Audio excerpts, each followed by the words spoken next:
Some of these cases that I'm speaking of, and there are thousands, are, for example, Mr. and Mrs. Handy. They take their daughter to a doctor on account of a child's complaint about her vagina hurting. A doctor diagnoses the problem as gonorrhea without ever testing. The couple rushes to another hospital, second hospital, on the same day.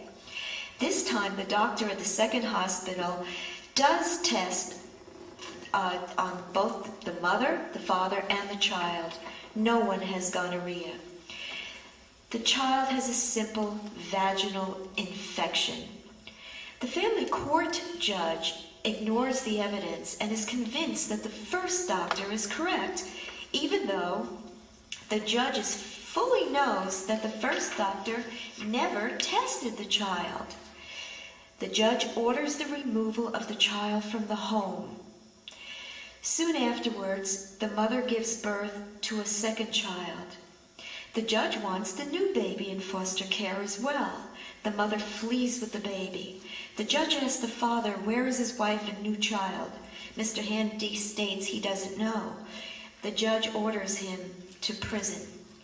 Mr. Handy, a kind, loving father and husband, has been in prison to date since October 1998 because his daughter had a vaginal infection.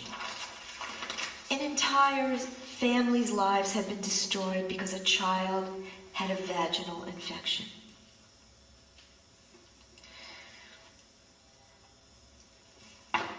Mr. Viniello has an argument with a member of Alcoholic Anonymous on the block whereby he lives.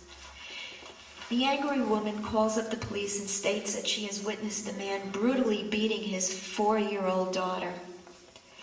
The child is taken to the hospital, stripped naked. Not one single black and blue mark on the child, besides the fact that the child's testimony states, "No, my daddy didn't hit me." Doctor's report states no abuse substantiated. The Administration for Children's Services takes the child in foster care regardless of the facts by the order of the commissioner's son, Eric Scapetta. The child has never been abused or neglected by the father, but at the age of 6 was sexually abused in the care and custody of the Administration for Children's Services. A child has been in foster care for years, still with no hope to return home. Then we have what is probably the worst case of judicial corruption in New York to date. Child abused by her father. Doctors at Bellevue Hospital call in the abuse to the Administration for Children's Services with physical evidence. But Dad is a New York City detective with a 20-year kinship with the New York City District Attorney's Office. Workers of the Administration for Children's Services and the child's appointed law guardians from the Legal Aid Society and the Manhattan Family Court judge work in collusion with one another to get the child abuser off the hook. This one case exposes all of the methods and procedures the family courts and children's services uses to convict the innocent of abuse in order to keep the children in the system to fund their salaries and to actually rescue child abusers who work for the system. The parent that never harmed the child was found guilty of crimes she never committed. How they accomplish this task is by using the same method they use for all the innocent families imprisoned in the system. First of all, no initial investigation, no attempt whatsoever to prevent separation of children from their parents, no due process. Perjury is permitted against the respondents, and law guardians represent the agency, not the child. The child's law guardians who ignored the child, never accepted her phone calls, and the second law guardian only spoke to the child one time in 2 years, perjured themselves in court in order to prevent reunification. Both law guardians repeatedly made objections in court throughout the entire trial to allowing probative evidence that proved the mother's innocence and the father's guilt. Both law guardians repeatedly made objections in court throughout the entire trial to allowing probative evidence that proved the mother's innocence and the father's guilt. The last law guardian disregarded the child's therapist's report that stated the child suffers emotionally from the forced visits with her father and wants them to be terminated. The last child's law guardian objected to the mother's expert witness because, quote, the witness believes in family reunification, unquote. Without any medical license, the judge labeled the mother as being mentally disturbed with the illness paranoia. In the Soviet Union, all dissidents of the government were deemed to be paranoid. This was done because the mother advertises this case on television. The judge involved in this collusion is Manhattan Family Court Judge Gloria Sosa Lintner. Yes, that is the same judge who was lambasted by Assembly members Stephen B. Kaufman and Nettie Meyerson in May of 26, 1998, issue of the Legislative Gazette for this judge returning children to dangerous parents.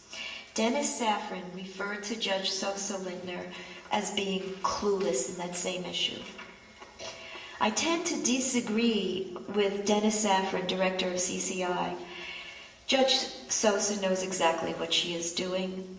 Turning children over to abusers and blocking them from being with loving parents is done deliberately. This way, when a child is abused again, this gets sensationalized and the abuse excuse is back into effect. See, now we have to take more children into foster care because look at what happens when we try to return them. And what about the child? The child has been severely neglected and abused in foster care, isolated from her mother for 3 years with no hope of ever returning. She is being held hostage as a political prisoner in order to keep her silence from testifying against her abuser, retired New York City police detective. The child is permitted just a few hours a month supervised visits with her mother, no phone calls, no presents, no holiday visits, no birthday visits, nothing. The mother wasn't even permitted to give her daughter a warm goose down jacket for the freezing cold winter of 1999-2000. ACS in the court continues to force the child to visit the abuser against her wishes and to be isolated from the mother she loves so dearly. This atrocity has been going on for years with no hope for the child to ever be returned to her home. This constitutes child abuse on the part of the Administration for Children's Services.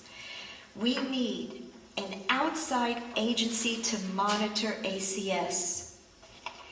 The children need attorneys of their choice obtained from the outside and not within the system.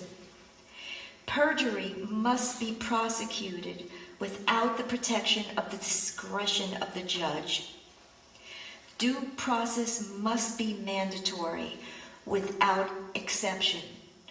And I just want to give you one more case example. Renee, in 1998, had her little girl taken away because her house was messy. It was inappropriate housing according to the Administration for Children's Services. Her child was 4 years old. She did have a teenager living at home. But they took the little girl. And the 4-year-old was crying so much for missing her mother and so traumatized that the foster parent became so annoyed that she tied the little girl up to a chair and beat her to her death.